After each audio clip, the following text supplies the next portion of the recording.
جتنے بھی لوگ فضول خرچی کرتے ہیں ان کو ہم لوگ بیوقوف کہتے ہیں. بیوقوف آدمی فضول خرچی کرتا ہے، سیف کا برے وقت میں کام آئے گا. اور اسی کے برعکس جتنے بھی لوگ سیف چلتے ہیں، پیسہ سیف کرتے ہیں، برے وقت میں مجھے یا بچوں کو بیوی کو ٹینشن ہوتی ہے پیسہ کام آ جائے گا، ان کو عقل مند کہتے ہیں.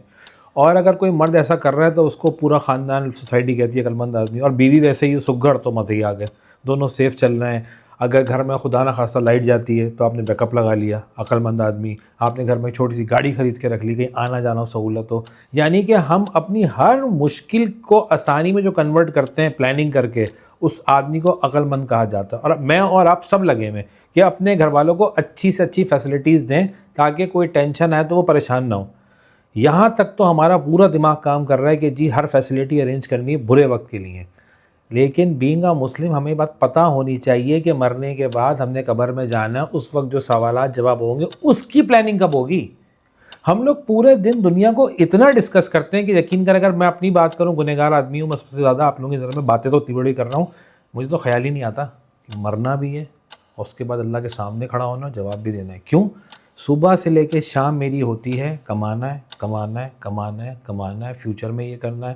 برا وقت آ جائے تو سولر ہونا چاہیے، آج گاڑی یہ والی تو اس سے بڑی ہو جائے، اس سے بڑی تو اس سے بڑی ہو جائے، ابھی عید آنے والی تو کپڑے کون سے پہننے.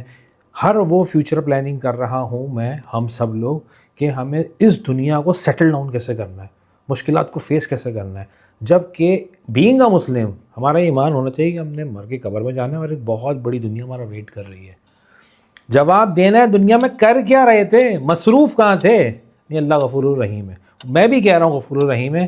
صحابہ کرام پیغمبر نماز نہیں چھوڑتے تھے، نہیں چھوڑتے تھے. وہ یہ نہیں کہتے تھے اللہ معاف کر دے گا، وہ یہ پڑھنی ہے، ہر حال میں پڑھنی ہے. جنگ کے اندر کہا گیا نہیں چھوڑ سکتے، فجر کے اندر پڑے ہوئے سو رہے ہیں، ہوش ہی نہیں ہے. نماز کے لیے اٹھنا تھا. کیا جواب دیں گے فیوچر میں قبر میں جا کے؟ کیوں نہیں اٹھا فجر میں؟ رات بھر جاگ رہا تھا، نیند آ رہی تھی، آفس کا کام زیادہ تھا. لوگ کر لو کام، قبر کے اندر کتنا کام تھا. جس طریقے سے دنیا کے اندر جو آدمی سیف چلتا ہے اس کو عقل مند کہا جاتا ہے، اسی طریقے سے دنیا کے اندر جو اپنے آخرت کی تیاری کرتا ہے اس کو عقل مند کہا جاتا ہے کہ اس نے آگے کی پلاننگ کری ہوئی ہے. خدا را کوشش کریں، میں بھی، یہ باتیں کرنا آسان ہے، ان پہ عمل کرنا تھوڑا مشکل ہے، لیکن ہم دین کو اپنی زندگی کا حصہ بنائیں. جس طرح آفس جانا کمپلسری ہے، کھانا کھانا کمپلسری ہے، رات کو سونا کمپلسری ہے، 5 وقت کی نماز بھی کمپلسری ہے، قرآن کا پڑھنا بھی کمپلسری ہے. کیونکہ اس سے بڑی زندگی ہمارا ویٹ کر رہی ہے.